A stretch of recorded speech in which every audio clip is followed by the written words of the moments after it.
Thank you, guys. Appreciate you guys getting up early and coming in. I definitely know how it is to give up a few days to come and learn and attend these conferences. So it takes a certain amount of dedication, especially in this field. You're giving up not only your time away from friends and family, but your time away from your job. So certainly appreciate that. Thanks to NSCA for having me as well. It's always a great opportunity to come and speak at these things. So I'm going to jump right in. I don't have a lot of time. I've done this lecture a few times, so I'm going to condense it down. I have a conflict of interest. I'm the founder of FMS, along with my colleague Greg Cook, and I will be mentioning FMS today. But more importantly, I'm going to be talking about concepts. That's really what I want to focus on today. This is more about principles and concepts and how we can train maybe a little bit differently. Hopefully, what you'll take away from us from this session is just a few little tidbits that you can start working and using immediately. Just some things I'm hoping to maybe make you think a little bit. That's my job, I feel like, as a lecturer, is to try to make you think a little bit about what you're doing and how you can improve what you're doing. That's what all this is about. And you've got to take all this information that you're learning today and yesterday and tomorrow, and at the end of all this, you got to figure out how it fits into what you're doing. I'm not in your world. I'm not going to be with you next Monday. What I do and what you do is different. My background is in sports medicine, dealing with injured athletes, primarily at the high school and collegiate level. That's what I do. That's what I have always done. I'm not dealing with the 50-year-old general population client. However, I do think there's obviously some carryover and some principles and things that are common. So take all this and figure out how you can fit it into what you're doing. Now, that being said, upper body training. Everybody does upper body training. But think about this, and this is a good, I would say, mentor of mine early on in my career, turned into a good friend of mine, a strength coach, told me early on, he says, Lee, strength training is easy. It's pushing, pulling, lifting, and carrying. And he told me that in like 2000, 2001. I'm like, huh. We complicate it, but that's it. You push and you pull. You lift, you carry. You run, you jump. That's as simple as we can make it. We're talking about upper body. What are we doing? We're pushing and pulling. Now, I throw pressing in there, so I want to get you guys to show up. But pushing and pulling is all it is. We do horizontal, we do vertical, we do single arm, both arms, kettlebells, dumbbells, TRX, and the list goes on and on. Thousands of variations of all that, right? But that's really it. But how do we know where to start? That's the question, right? How do you know where to start? Where do you start? Again, this is about anything. It could be about upper body training that we're going to be applying these principles to. It could be anything. How do you know where to start your client, your athlete, whoever you're working with? Right? What do? Do you have a process for which you take the person through? And is that process pretty consistent? Or do you try to tailor it and tweak it based off the person coming in? Really, it should be just a logical approach no matter who it is. Okay, this person, here's my first step. Based off what happens here, here's my second step. Based off what happens here, here's my third step. And you just change it up, but you have a fundamental framework for which you work. And I think most of you probably would agree that's what you do. You have this fundamental framework, but based off the person, because I would imagine all you guys typically deal with a wide variety of people if you're in the fitness industry. Is that safe to say? It's a wide variety. You got a 20-year-old coming in, and you got a 60-year-old coming in, maybe the same day. That's why you guys you guys are artists. It's very unique. It's easy for me. I got an 18 to 22-year-olds rolling in. I just got to make sure they didn't get so drunk the night before they're ready to come in and do something I want them to do the next day. That's not hard. How are you holding yourself accountable? That's another one. Because what you should do starting out with this whole framework is to set these baselines pieces of information. Baselines. That's all the first day is. Now again, right now, we're getting inundated with tests. Hell, I'm not supposed to say hell. Screens, tests, assessments. We're getting inundated with all this information coming in. You know what the goal of what we do really is? And this is what I built my career on. We want to get as much information as possible to make the best decisions, right? That's what we're trying to do. Gather it all in. But really what we're trying to do, if we're really good at our job, get the least amount of information. Because there's so much data out there. Everybody's wearing these little Fitbits and all these little watches and got the apps and, oh, I only slept 6 hours last night. What do I need to sleep 2 more hours? You get all this information coming in. But really what we're trying to do is take out the noise and, man, I just want to get as much or as little to make the best decisions for my client, for my athlete. And that's hard with all the stuff coming in right now. I mean, that's why we went with the movement screen. The whole reason the movement screen was developed, I was working at a high school. I got 500 kids rolling in at 6 o'clock for physicals, and we got to figure out a way to check these 500 kids to see if they're ready to go in the weight room. That was the reason the movement screen was developed. So how can we figure that out to make sure they're ready to do the next things? We want to get as little information to make the best decisions. But how do we hold ourselves accountable? Because then we have to go back. We got to create some feedback. Because I want to know, I got this information, but did I have an impact on it? When I say I, you. Did I impact this? If you're saying this piece of data is important, because you're the one saying it, right? You're checking these boxes day 1 or day 15, whenever it is. Hey, we need to start monitoring your sleep. Sleep's important. We need to start looking at your breathing. Breathing's important.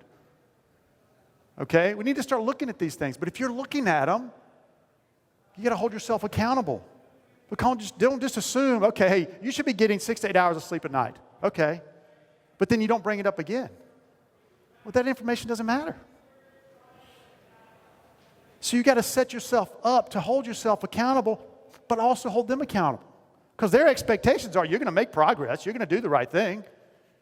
But how do we use fundamental principles and apply fundamental principles? We're going to talk about upper body training today, but these principles hopefully carry on to all of us, especially in this profession.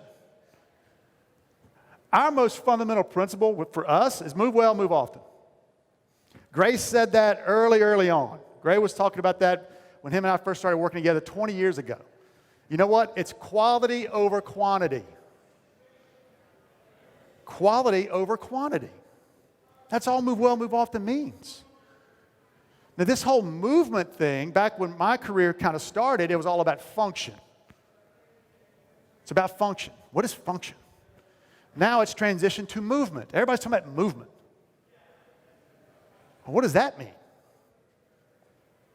What does moving well mean? Because all of us in this room want to move a lot. That's what our whole business is about. Let's get you out there. Let's get you moving. Let's do it a lot. But if you can't do it right, then you're only going to set yourself up for failure down the road. Because you got to have a good foundation. And that's what this whole developmental sequence process is about. We don't move like babies. We're not babies. But you know what? We've got that foundation already set in our brains, in our neurological system. We had mobility. We learned how to stabilize it. We failed a lot. And because of our environment, we had to start walking. We had to get up. But you know, before we got up, we fell a lot. And we just started figuring things out. And then as soon as we started moving and walking and running, well, then it came about what? Quantity. Because we are built to survive and move and do as much as we can do. I don't care if I don't have ankle mobility, if I'm playing a game of basketball. I'm playing a game of basketball. It doesn't matter if I can't move my ankle. I would just sacrifice motion somewhere else.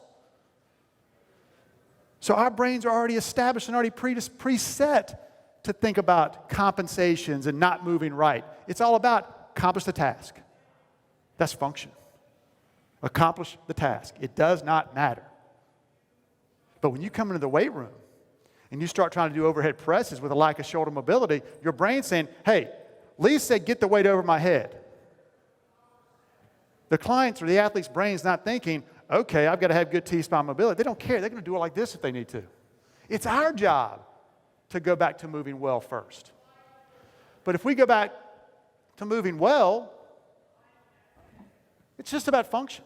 And I've kind of talked about that a little bit. It's about movement and function, what we do every day. I love this slide right here. What is normal today for most people? We're talking about movement. Movement's a big topic right now, right? And function. But what do most people consider normal? What's average? Is average good? What is average? Average is average. Average is what most people do. Doesn't mean it's right. What's obesity like in kids right now? Is that what we want it to be? Is the average weight of a human right now in their body mass index right now what we want it to be? Or is that just what it is? Most people right now in the day assuming their backs are going to hurt, their knees are going to hurt, their necks are going to hurt, their shoulders are going to hurt. Hey, that's just the way it's supposed to be, right? That's not normal. How we move and function may not be normal. And we have to understand that if we're going to make an impact on it. Because this is what we always do. We always sacrifice quality for quantity. We have to understand that. That's just the nature of what we are right here. It does not matter. Because you know what? The last thing I want an athlete that I'm working with to start thinking about on the field or court is what my hips and back are doing. It does not matter. Your job, if you're a basketball player, is to take the ball, get it in the hoop. I don't care how you do it. My job as your strength coach in that world is to make sure I can make you as strong, as powerful, and as durable as I can. You know what? So you can practice better. Practice is where you hone your skill. And that's a little bit different approach. I'm not necessarily trying to make you, I can't say I can make you a better athlete in the weight room. There's nothing that proves that. Because there's a whole lot that goes on up here that makes you a better athlete. What I can do in the weight room is create a little bit more strength, power, durability, mobility, all these things, so you can go out there and shoot more free throws, play a little bit more during practice, so you can hone your skills. If you're a baseball player, hey, take a few more swings. That's what I'm trying to do. But once you start compensating, now, then we are setting ourselves up. Why do most people stop working out? What happens to them? They get hurt. They get hurt. And oh man, as soon as they get hurt, they go see the doctor. And then they get in the medical system, and oh my God, then all kinds of stuff goes on. They get a few pills. You know what pills do? They work. Drugs work. You feel better. Once you feel better, what do you then do? You go right back to what you were doing. Oh man, then my back starts hurting again. You know what? Those pills the doctor gave me helped. Take those again. Now you start working out again. Now you get hurt again. And now you're in this little cycle. What's the definition of insanity? Doing the same thing over, expecting a different result. So we have to understand that. So one of the first principles that all of us in this room, if you're in this profession, the number one thing ethically we have to do is to protect our clients. Now, when Gray and I first started doing this years ago, we were talking about preventing injuries. Injury prevention. You cannot prevent an injury from occurring. If anybody says they can prevent an injury, they are lying. You cannot prevent injuries. It's just like saying, yeah, I can prevent car wrecks. How do you prevent car wrecks? Don't get in a car. You don't want to get in a car accident? Don't get in a car. You can't prevent it. You want to prevent injuries? Don't get out of your chair. Because there's always a certain amount of risk. What we try to do is monitor the risk. But when we're talking about monitoring risk, it's in the weight room. It's during training. If I'm the strength coach for a team, I can't hurt them in the weight room. That's my number one obligation. Protect them. Ethically, that should be your number one thing. The last thing you want your clients to do is get hurt during training. Period. Don't hurt them. Is that hard? Yes, it is hard. You know why? What's our job? You want to get somebody stronger. We're talking about upper body training. You want to strengthen their upper body. What do you literally have to do to get the muscle stronger? Literally. What? You have to stress it and break it down. So literally, physiologically, if you want to make the muscle stronger, you have to do what? Break it. You get little micro tears, right? That's what happens. Now, we don't want to tell your clients that. But in order to strengthen your muscle, we got to tear your muscle up. That's what you're doing. But what do you then have to do? You have to be smart enough to allow the muscle to recover. So you have to allow for recovery so the muscle can build itself back up and build it stronger. But we want to protect you. We don't want to put you in positions where you'll get hurt. You want to do some upper body training, I got to make sure that you have the foundation to do stuff with your upper body, whether that's push vertically, pull vertically, horizontally, whatever it is. I've got to make sure you got the foundation because I do not want either one. That girl right there doing that is bad. Now, if she's in a competition or whatever, okay, fine, you got to get them her reps. But if I'm her strength coach, that's not good. She should not be doing that. We all agree? Yeah, that's what we're talking about. That's protecting. I'm protecting those people until you're ready to do it. I'm not going to let you do it. That's what we mean. And then, oh my God, then we open the floodgates because then we start talking about correct. What are we correcting? Because the whole premise about looking at movement the way we look at movement is more about protection than correction.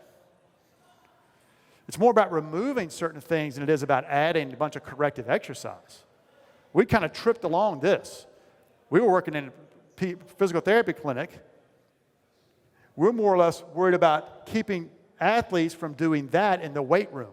If you can't do a push-up, you should not do a bench press. If you can't do a body weight squat, you should not load your squat. And when I'm doing a lecture like this, next question, raise your hand. What if you can't squat? How do you fix it? That's correction. How do you fix somebody's squat? How do you fix somebody's squat? First thing you do is you figure out, do they have shoulder mobility? Do they have hip mobility? Do they have ankle mobility? You fix somebody's squat by fixing the foundation of what makes up a squat. And then you know what? You train them from the ground up. You want to train somebody to squat? Knock them on the ground, tell them to get up. You do that a few times, their squat will get better. Because how did we learn how to squat? We learn how to squat by standing, not by yelling at the back, sit your butt back, sit your butt back. That's not how we learned. We learned by sitting down and getting up. Because babies were what? On the ground. They stood up. So we're correcting to improve dysfunction so ultimately we can do higher levels activity. The corrective exercise is that, corrective. Again, if you're applying a corrective exercise more than a few sessions, change something up. It's not working.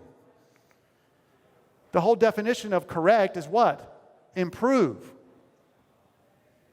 It may not be the exercise. It may not be that you're doing the right thing. You may be doing the right thing.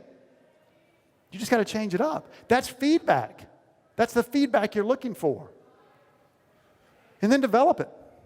Protect, correct, load it. Because the only way you're going to maintain and sustain what you got, so as soon as we get, say, a good squat or a good upper body mobility, we have to stress that area. Add stress to it. Because the body is awesome. The body will react and respond to what you place on it. It's resilient. But if you don't stress it, it's never going to uptake here. And to be quite honest, we're going to be constantly fighting the battle. Constantly fighting the battle. Because you know what we're always doing every day, every second? We're getting older. And as we get older, what happens to the body?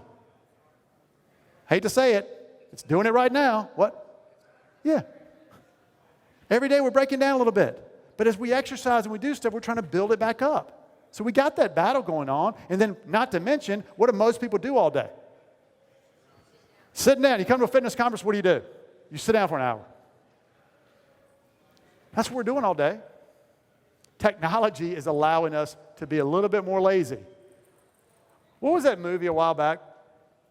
Man, I had it. I was sitting back there. It's like, I got to make reference to this, and now I've lost it. So it's lost its like thing now. It's a cartoon. Wall-E. Because what is Alexa allowing us to become? You sit on your couch. Alexa, I need a box of Cheerios. They're saying in 3 hours you can have a box of Cheerios delivered to your door based off where you live. It's insane. We have to develop it. So, again, I've already given my conflict of interest. I'm not going to be talking about the movement screen that much. It's more about principles. But you need to be looking at person's movement in order to determine if they are healthy enough. Healthy. Health and function. Health and fitness. Health is first. Are you healthy enough? What do you do? First question I ask you guys, where do you start? What do you guys do to make sure the person's healthy enough to even engage in physical activity? What are the boxes that you check? You need to do something. Because you know what's not important? You know when that's not important? If they walk in holding a big old cup of Mountain Dew, smoking a cigarette with a McDonald's bag, and they weigh 400 pounds. You know what I'm not worried about with that person? Their movement screen. They've got a health problem that I have to address. So we have to deal with health. But part of the main objective with looking at different movements and different patterns is to rule out that any of those patterns hurt. Does this hurt? If it hurts, it doesn't mean you can't work the person out. It just means I need to protect them. First order of business, protect them. Because if it hurts in my shoulder, I shouldn't have them do presses or upper body work until I figure out what's going on, until I eliminate that pain. That's what we're looking for. So we score it, and we get this. But again, all it's doing is giving us some decisions that we have to make so we can create a better plan. One of the biggest, I think, critiques, well, we get a lot of critiques on the movement screen, is what do you do with this information? It was designed to be simple. And the simple thing is, if there's problems with some of these movements, don't stress them. Don't load them. That's protect them. You would not, if you walked into a gym, all of us right now, and you saw somebody doing an overhead press like this, would you have them continue doing overhead presses? No. Until you got them in a better foundation so they could stand up nice and tall, get themselves shoulder into a good position, then press it up.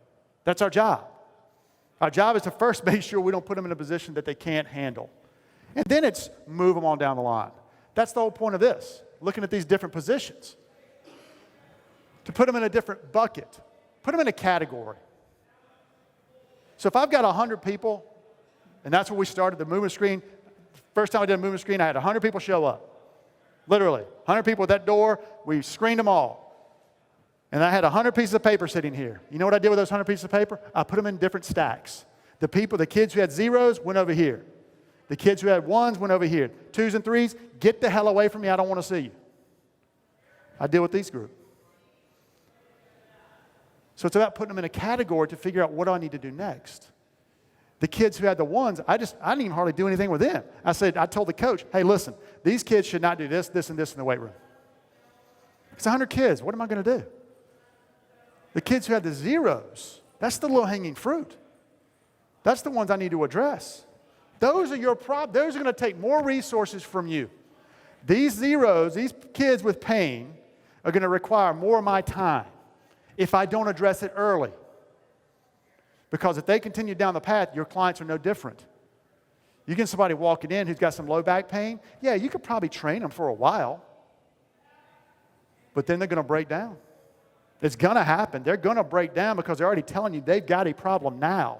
It may not be a big problem, but address it early. Address it early. A little bit of time on the front end will save you a lot of time on the back end. And that's the whole point about this getting all this data up front. Get as little information as you can to make the best decisions. Because that will save you time. So let's apply it. So let's look at the upper body. Complex, we know. Shoulder's pretty mobile. Man, oh man, shoulder and hip are very similar.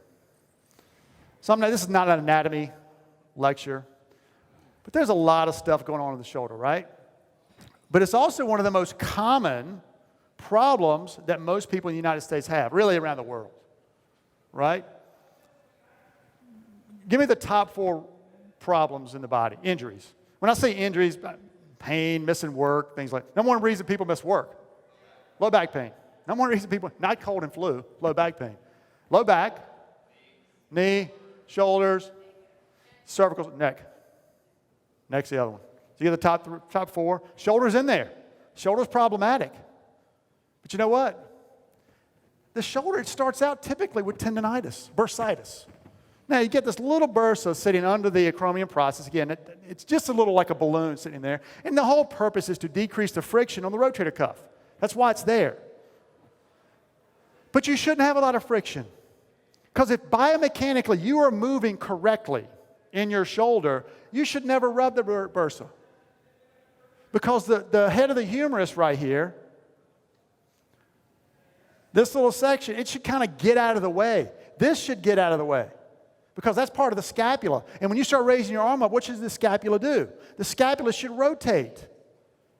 And rotate to get out of the way. So my arm can go on up. Okay, that's what's supposed to happen. But you know what?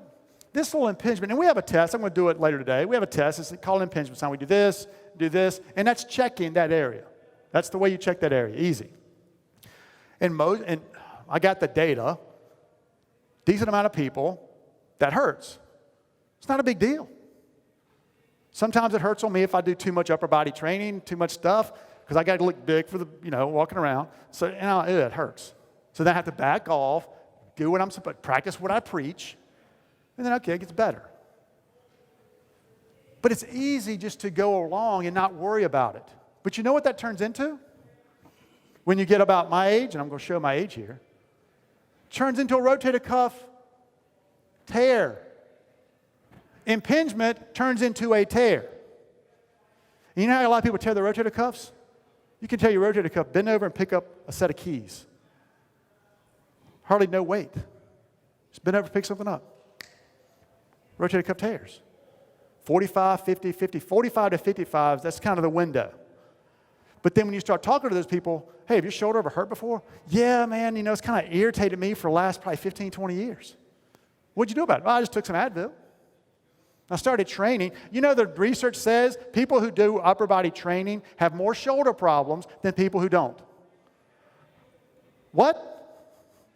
That's what it says. The people who do more upper body training have more shoulder problems than people who don't. Okay? We have to understand that. Because this is a major problem. Your client tears their rotator cuff? Ooh, that's not good for business. Now, it just happens. Okay? But that's why early on, okay, does that hurt? Because if this hurts in somebody, they got some irritation. Again, I'm not telling you it's a huge problem now. But if you take the approach, okay, let's just not do anything, no upper body training, you'll be fine. That's not the right approach. Because again, a lot of times these problems are a result of, I would say that's the diagnosis, it's not the problem. The problem is somewhere else in the body. Because you're looking at somebody that typically is like this, forward head, posture like this, they raise their arm up. I can get my arm above my head in this posture, no problem. But if I continue to do this, like I said, I do some upper body training pretty heavy for a certain amount of time because the way I'm built, I get a little bit more like this. Pecs start pulling me forward. I raise my arm up. I bang the head of the humerus against the acromion process. That irritates the bursa. That's why this hurts. So what do I have to do? First thing you do, if this starts hurting, stop for me in that example. Do I just go do some stretching? No. The first thing I got to do is stop doing that. Stop doing your lifting to get this taken care of, and then add it back in. Add it back in. Just because you take an activity away doesn't mean you've got to take it away forever. I've got to take it away until I'm ready to slide it back in. And believe me, Gray and I have had this debate. If I'm working with some college athletes, and high school athletes, you know what exercise they're going to do? They're going to do the bench press. I don't care. I can tell them that I don't think the bench press is that great. I don't care. They're going to do it. So you know what I need to do? I need to say, all right, I know you're going to do it. But let's just monitor it, and let's make sure that I'm offsetting it by something else. But if it hurts, we got to address it. Cervical spine. The neck, big time, especially if you're in this posture. Well, that's a neck problem. That's a neck problem waiting to happen. So we can do a couple things to check the neck out. But the thoracic spine, and too often, is also the limiting thing. That's the reason you get impingement problems. Because if I'm like this, I raise it up. Again, I can raise it up, but now I'm banging here, right? What should I do before I raise my arm up? You know what my brain should say? Lee's going to get his arm above his head. Stand up straight. Get in good position. And as soon as I get about right here, it should start doing this. The scapula should get out of the way so I can raise my arm up. This is a lot better motion, but my arm is getting in the same place. That's just a compensation. Here, I compensate. You know the other place you compensate, and if you have this type of posture, arm goes that far. Well, that's not bad. It's not banging just yet. What do? Hyperextend my back. My arm is now above my head. Those are things your brain does automatically. Just does it. Because all I'm trying to do is get my Jack Daniels off the top shelf. That's it. I don't care how I do it. But our job is to set you up, because if I'm going to load that, if I'm going to give you a kettlebell or a dumbbell, I don't care what it is. It's our job to make sure you're ready for it. It's my job to make sure you're up here. Because you know what? You can yell at them, you can cue them, you can do all this stuff till you're blue in the face. If they're locked up here, you can tell them, hey, stand up straight, and they're like, okay, I am standing up straight. They don't know. Look at yourself in the mirror. Seriously, just look at yourself. You'd be surprised at, like this. I mean, even me right now, I'm a little twisted because I was in a plane all day yesterday. Because I've got a leg length discrepancy, so I know if I don't do certain things every day, I'm going to be a little twisted around. Gray loves to make fun of me walking around the airport. Because after sitting on the airport a while, because of my leg length, because of my hip, I get a little like this. And I'm thinking, I'm straight. He said, Lee, you're not. So I'm like, that's straight? I said, yeah. So you just have to think, we don't know. We don't get it. And that's okay. It's our job. But we can't just think about the shoulder, the quote-unquote glenohumeral joint. It's not just this. This is connected to everything else. And the data we're starting to look at now is crazy of how everything is connected.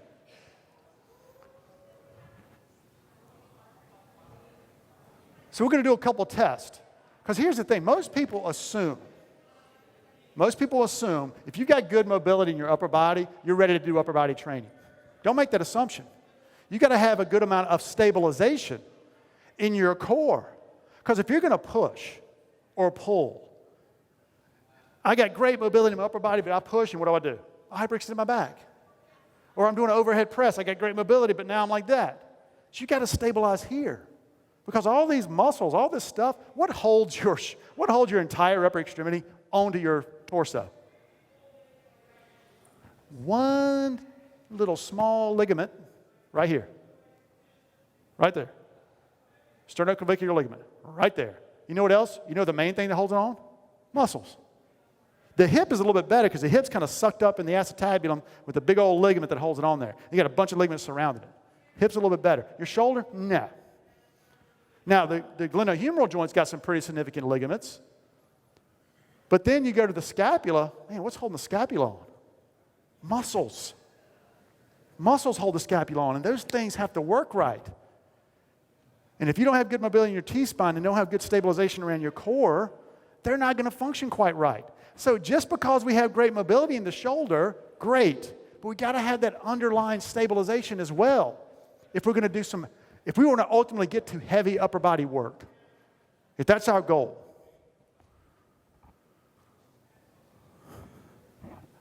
But here's what I'm talking about: grip, ankle mobility. Right now, we know that if you've got poor ankle mobility, you've got poor shoulder mobility. If you got poor shoulder mobility, you got poor ankle mobility. I don't know which one's driving the other. That's some more research. Not sure I really care, to be honest. I know they're related. Now, I can't say if I improve ankle mobility, that's going to improve shoulder mobility, or vice versa, but I know they're related. And that's important for me to know. Because if I got somebody, if they walk in the door and I check their shoulder mobility and it's bad, more than likely their ankle mobility is bad. So I need to check that too. And that's interesting. And then I also know that typically, the data says, their squat's going to be bad, their lunge is going to be bad, a lot of their other movements are going to be bad. All because the shoulder's jacked up. And if your shoulder mobility is bad, your grip is bad. That's related. Now, we are starting to see if you improve your shoulder, you improve shoulder mobility, grip goes up quite a bit. And that's all about alignment. Because if I'm like this, what am I pinching? The neck. So it's decreasing. It's like taking your hose, your garden hose in the backyard, squeezing it, but right before you get the water coming out, you pinch it. The water can still come out, it's just not coming out as good. Well, that's what's happening when we have shoulder mobility problems, because shoulder mobility problems are also thoracic spine problems many times. And if you've got that, you probably got a little cervical issue, which affects your grip. Grip is one of the easiest things to check, but too many people don't check it. Check your client's grip. Get a dynamometer, get a number so you look smart, or just have them squeeze your fingers and see how it is, one compared to the other. And it's also a great way to check recovery. Great way to check recovery. Grip. You want them to do some upper body training today, but man, lo and behold, they did something last night, they come in, their grip's terrible. You know what? Probably wouldn't do upper body training today. Next day they come back in, they recover a little better, grip's better. I didn't come up with that one. Some of the Major League Baseball guys, they check grip. That's one of their signs for recovery. You take all this high-tech equipment, all these sports scientists out there, great, love them. I know I'm streaming here, so I'm not going to say anything bad. Something as simple as grip gives us like a lot of good information. One, you know how much research is out on grip? Longevity, cardiovascular problems, obesity, diabetes, all relates to grip. Longevity. People that live longer have better grips. Now, I made that mistake and then had somebody email me Monday after I did my lecture, wanted to go buy a bunch of grippers. So, Lee, what's the best gripper? I want to get all my clients doing gripping because you said it helps longevity. It doesn't mean that. Just because you sit around eating Reese's peanut butter cups, watching Oprah, doing this, does not mean you're going to live longer. Right? Just because a relationship doesn't mean it's a cause. Okay? There are more crimes committed that relates significantly to the amount of ice cream sold. So does that mean people should stop selling ice cream so crimes will go down? No, what does that mean? More ice cream sold when it's what? It's warmer. When it's warmer, criminals are more likely to go break into houses. So it's the weather, not the ice cream. Grip means you're active, right? Means you're doing stuff. I love talking about this one because this is this has never been published. I don't care about publishing data anymore.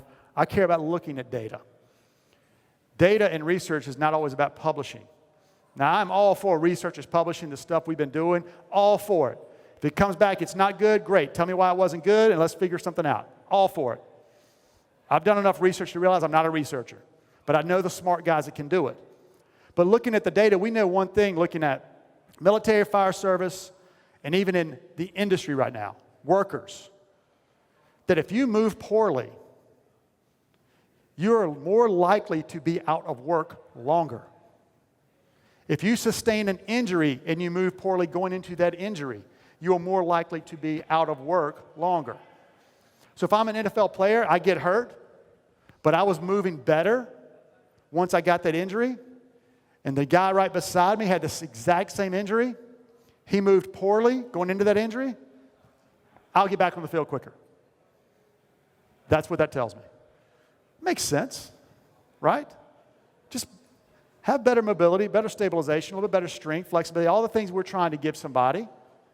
If they get hurt, again, we can't keep them from getting hurt, but if they get hurt, then we're going to be more resilient, more sustainable. They'll get back out there. There's this psychological component too. One of the biggest research studies we did in the military, you know what they found? You score lower during basic training on our movement screen, injuries, you're more likely to drop out because of injuries. That's one thing they found. Well, that was okay. Some people could argue those results. But here's the other thing they found. They also found that guys that scored lower also dropped out of basic training, period, due to some other reason. It wasn't because they got hurt, they just dropped out. More likely to drop out. And there's a psychological component. And we all know that. We just don't talk about it that much. So let's go into 10 minutes. So we look at the different movements. Again, patterns that are bad, we got to protect and correct them. So again, if they can't do certain things, we have to first pull those things out. Now again, one of the things early on when we started Grant and I really started talking about the movement screen, and this has been early 2000s. One of the best compliments I think we got was from a strength coach who said, you know what, when I started implementing the movement screen, really didn't get it, but I started kind of applying just to remove things. And the first thing I realized, I had to be more creative. Because we're creatures of habit, right? We just create a program and say, okay, here you go. But if one kid walks into this program and he can't do this, and this, I still have to get him stronger. I still have to help him meet his goals. I've just taken away a couple of exercises. So if a kid comes in who can't squat, all I'm saying is don't squat him with load. I didn't say you couldn't train him to get stronger. So if I told you guys, okay, are there any exercises out there in the world that you could have a person do to strengthen up their lower body, but you can't squat them? Are there any exercises? Yeah. Lunges, split squats. I just said you can't squat them just like, can't do a traditional squat. But there's plenty of other things you can do. Squatting is just off the table. If I say you can't do overhead presses, are there things you can do? A person doesn't have a poor shoulder mobility, but they're great in the push-up. Well, great in the push-up tells me they got great stability and could probably do some horizontal pushes or pulls. I'm just probably not ready to go overhead with a person with really poor shoulder mobility. And I'm not sure I'd want to do symmetrical horizontal. I may want to do one arm pushes or pulls. So there's things you have to consider if we're taking things off the table. Again, we've got to work them out. You got to work them out. You can't just say, okay, we're going to do, you've got these poor movements. We got to do some corrective exercises. I'm almost getting away. Don't say corrective exercises, because it really doesn't relate to them anyway. Hey, here's your workout. They don't know. We're going to do something really heavy. We're going to come over and do this. Little packages. And that's what I'm going to do during my session out here is I'm going to do a little warm-up for your upper body. And it's going to be about 15 minutes. It's going to take you through a little mobility workout. But that's all we're doing. Because if they're going to run through basically these 3 exercises, after they do a set of these 3, go have them do something else that really loads them or pushes them. So give them these little packages, that these packages focus on one area. We're just trying to focus here. If I'm just right here, these 3 are really, for me, are focuses on more the upper body for a particular person. But I'm not going to say, okay, we got to go do our correctives. Because the first response, correctives? I'm here to work out. But here's the other thing. And this is what I found trying to interact and get a little bit more feedback from a lot of the professionals out there, is you're not taking the time to go back and check what you're doing. Please do not leave here and think everything I'm telling you is exactly true and right. You know what you got to do? Go back and check yourself. Just because I said, hey, these 3 exercises, what I'm going to show you out there, are pretty cool and work. They work for me. And I wouldn't be showing you to if I hadn't gotten feedback saying they work for a lot of other people. But if you're not getting the right results, you say, Lee, I really can't. That sideline rotation thing, that tall kneeling turns, man, I just can't get those things to work. Okay, fine, don't do it. I'll be the first to say, don't do it. If you can't make it work for you and you're not getting the results, stop doing it. No reason to keep doing it. Banging your head against the wall. But prove that it's not working. How do you prove that it's not working? If you say the person's got poor shoulder mobility and you're giving them an activity that you think will improve shoulder mobility, you got to go back and recheck that. I got to go back and see, did I see an improvement, yes or no? If you did, great, you're on the right track. If you didn't, try something else. And I'm not telling you what that something else is, just try something else. But you've got to have that feedback loop. You got to get some feedback to determine what's going on. If somebody came in and said, I want to lose 15 pounds, are you going to weigh them day one and not weigh them anymore? You're going to continue to weigh them. Whether you take their circumferentials, whether you just weigh them, whether you get crazy and do body fat and pinch them all over the place, doesn't matter, but you're going to recheck that. That's kind of built in. But if we got this whole movement thing going on, if you're saying, okay, we've got these dysfunctional movements, or you don't move quite right, you give them something, are you going back and checking to see if you made an impact? Ask them questions. Do you feel better? Do you feel like some of these exercises are helping? And if somebody says yes, I don't care how they score on the movement screen. If they're telling me they feel better, that's what I want to see. They look better, they're walking better, great. That's what you're looking for. Ask them some questions like that. We're going down the road a little bit more about behavior than we are anything else right now. Movement is a behavior. It's going to change. Changes every day. My movement on Thursday was a lot better than it was yesterday because I spent 5.5 hours on a plane yesterday. So we know things are going to change. So we need to be rechecking it. So I know I'm running out of time, but a lot of these things I'm going to be going through back there. So a lot of the stuff we're getting ready to show you, I'll be going through in the hands-on. Breathing's a big one. And again, it's not enough time to talk about breathing, but breathing obviously is becoming a little bit more of, I guess I use the word mainstream, if you will. Because we know that if you got poor movements, this is through some research publications, poor movements, your breathing patterns are altered or quote-unquote dysfunctional. So breathing and movement relate. Again, like ankle and shoulder relate. Not sure which one drives the other, but don't assume if you've got a breathing problem and you've got poor shoulder mobility, you got a breathing problem. Pretty much more than likely. Improving breathing may or may not improving shoulder mobility may or may not improve your breathing patterning. So we have to think about all that. So again, some of these exercises we'll be going through, but again, if we're adding mobility, we have to create some motor control and stabilization. We can't make the assumption that if we create better mobility, the person's ready to do some upper body training. But I want to get to one other concept I want to get to before we, because a lot of the exercise I'm going to be going through, Brett went through some, but consider the stance. I think too often when we talk about upper body training, we definitely understand you got to change and vary up what you do in the upper body, but change the stance position. Start in half kneeling, maybe go to half kneeling, because half kneeling is going to really force you to use your core a little bit better. It's taking away a little bit more. The more joints and parts of the body you take away, the less compensations are available. Does that make sense? So the more joints I give you, the easier it is for your brain to use those joints inappropriately. The more joints or body parts I take away, the less your brain can access those areas. So if we get you in half kneeling, you're not using your lower body as much. You can't cave your knees in as much. That's kind of what we're looking for. So change up your stance position. And change it up based off what the person's got some weaknesses in. So if I know they've got a lunge problem, for example, trained the volleyball team, female volleyball players, that was their quote-unquote strength coach for years.